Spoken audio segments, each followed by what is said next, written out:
नमस्कार दोस्तों, let's study YouTube channel पर आपका हार्दिक स्वागत है। आई होप आप अच्छे होंगे, स्वस्थ होंगे। इस वीडियो में हम हिमाचल प्रदेश में भर्तियों से जुड़ी 3 नई नोटिफिकेशंस के ऊपर बात करेंगे और डिटेल में हम बात करेंगे जहां पे जो है वो सरकार की तरफ से एक नोटिफिकेशन जारी होती है कि हिमाचल प्रदेश में group A, group B, group C cadre में इस तरह से रिक्रूटमेंट होगी। उसके अलावा JOIT की जो 300 आपको नई वैकेंसी देखने को मिलेगी। उसके लिए जो है वो 300 पोस्ट अलग अलग डिपार्टमेंट, बोर्ड, कॉरपोरेशन में ख़त्म करी गई, उसके बारे में हम बात करेंगे।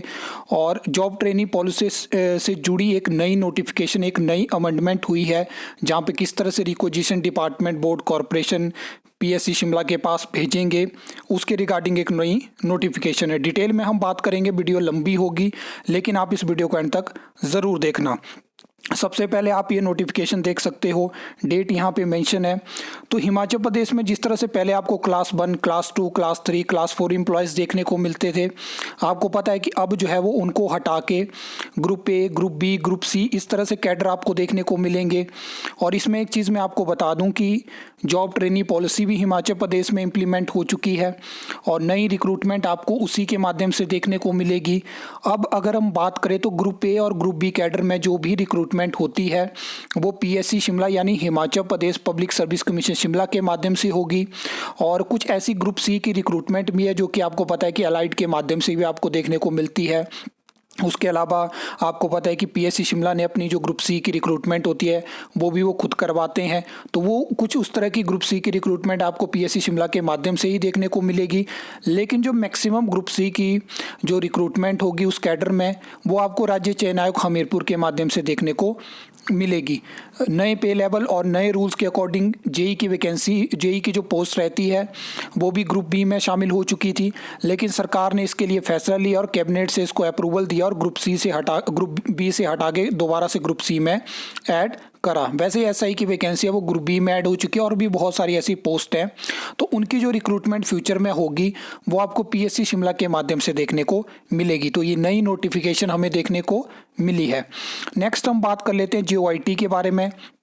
तो जैसा कि आपको पता है कि JOIT की 300 वैकेंसी वर्तमान सरकार ने कैबिनेट से अप्रूव करी है और उसमें बताया गया था कि डायरेक्टरेट ऑफ रिक्रूटमेंट के लिए ये वैकेंसी निकाली गई है। और वहाँ से क्या होगा कि पहले आपको department, board, corporation wise vacancy देखने को मिलती थी, लेकिन एक नए कैडर की शुरुआत करी गई और इसमें यह तर्क दिया गया कि जैसे जिस भी डिपार्टमेंट, बोर्ड, कॉरपोरेशन में ज़रूरत होगी हम अपने जो एम्प्लॉयज़ होंगे, जो अपने JOIT होंगे उनको वहाँ भेज सकते हैं। ये चीज़ कही गई। इसके रिगार्डिंग नोटिफिकेशन भी हो चुकी है, ये आप देख सकते हो, सब्जेक्ट यहाँ पे मेंशन है। तो 300 पोस्ट जो है वो जॉब ट्रेनिंग की आपको देखने को मिलेगी। फिक्स सैलरी अमाउंट की भी यहाँ पे बात करी गई है और डायरेक्टरेट ऑफ रिक्रूटमेंट के लिए वैकेंसी आपको देखने को मिलेगी। लेकिन इसके लिए क्या है कि जितनी वैकेंसी आपको देखने को मिलेगी उतनी ही वैकेंसी अलग अलग डिपार्टमेंट, बोर्ड, कॉरपोरेशन में ख़त्म करी गई हैं। तो ये आप देख सकते हो, डिपार्टमेंट के नाम यहाँ पे जो है वो पूरे मेंशन है, तो ये चीज़ आप देख सकते हो। अगर हम नेक्स्ट बात करें तो ये आप एक और नई नोटिफिकेशन देख सकते हो जिसमें कि इसमें एक नई अमेंडमेंट हुई है कि जो भी रिक्वेजिशन PSC शिमला के पास जाएगी तो उसमें फॉर्म 23 मैंडेटरी कर दिया गया है। इसके बारे में हम डिटेल में आगे बात करेंगे। तो ये ऑलरेडी पहले भी ये चीज़ इंप्लीमेंट हो चुकी है, लेकिन यहाँ पे आप देख सकते हो कि नई जो स्कीम है जॉब ट्रेनिंग पॉलिसी, उसमें group A, group B, group C cadre में रिक्रूटमेंट होगी और ये चीज़ इन्होंने यहाँ बताई है। तो ये फॉर्म 23 यहाँ पे इसको रिवाइज़ करा है। इसकी नोटिफिकेशन ऑलरेडी पहले हो चुकी थी, लेकिन बहुत सारे डिपार्टमेंट, बोर्ड, कॉरपोरेशन ने इसको इम्प्लीमेंट नहीं करा। लेकिन ये आप चीज़ देख सकते हो, फॉर्म 23 ये है।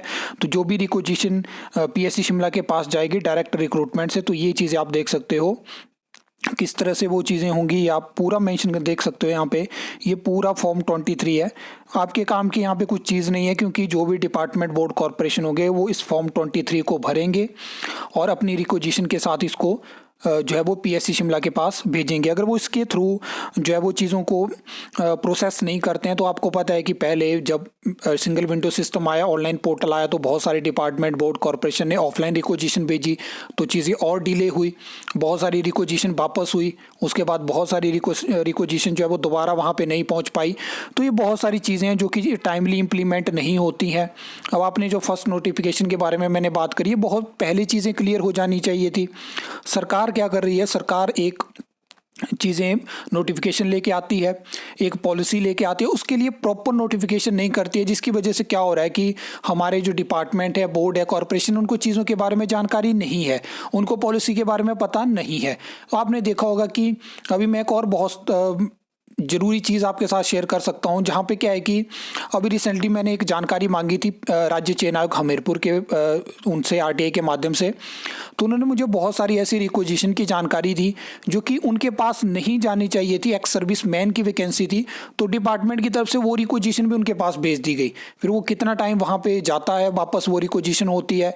तो ये चीज़ें डिपार्टमेंट, बोर्ड, कॉरपोरेशन को भी समझनी चाहिए कि अगर डायरेक्ट रिक्रूटमेंट की है तो राज्य चयन आयोग हमीरपुर के पास जाएगी, एक्स सर्विस मैन की है तो एक्स सर्विस मैन सेल के पास जाएगी, स्पोर्ट्स कोटा की है, किस कोटा की वैकेंसी है वो वहीं से उसकी रिक्रूटमेंट होगी। तो ये चीज़ें होती हैं। डिपार्टमेंट भी, बोर्ड भी, कॉरपोरेशन भी अपने लेवल पे सही से चीज़ों को, मतलब एक चीज़ हो जाती है कि आपको थोड़ा इवॉल्व होना पड़ता है टाइम के साथ, किस तरह से चीज़ें वर्क करती हैं। अभी बहुत सारे डिपार्टमेंट, बोर्ड, कॉरपोरेशन है जो कि ऑफलाइन रिप्लाई कर देते हैं, लेकिन वहाँ पे ऑनलाइन पोर्टल पे उसको रिजॉल्व नहीं करते हैं। तो ये बहुत सारी चीज़ें हो चुकी हैं जो कि टाइमली सरकारी सिस्टम को अपडेट करनी पड़ेगी। और 2025 भी अब ख़त्म होने को आ चुका है, लेकिन अभी भी रिक्वेजिशन बहुत सारी भर्तियों का कोई अता पता नहीं है। तो सरकार को भी देखना है, जहां मर्जी आप जाओ, कहीं पे पटवारी नहीं है, कहीं पे पंचायत सेक्रेटरी नहीं है, कहीं पे जूनियर इंजीनियर नहीं है, कहीं पे जेओआईटी नहीं है, कहीं पे सब इंस्पेक्टर नहीं है, कहीं पे नायब तहसीलदार नहीं है, कहीं पे बीडीओ की वैकेंसी है। तो ये सारी चीज़ें देखनी पड़ेंगी और टाइमली अगर सरकार इस सिस्टम को चलाना चाहती है तो रिक्रूटमेंट करनी पड़ेगी। आई होप आपको ये वीडियो अच्छी लगी होगी, इन्फॉर्मेटिव लगी होगी। तो आप वीडियो को लाइक, शेयर, कमेंट कर सकते हो, चैनल को सब्सक्राइब कर सकते हो फर्दर न्यू अपडेट्स के लिए।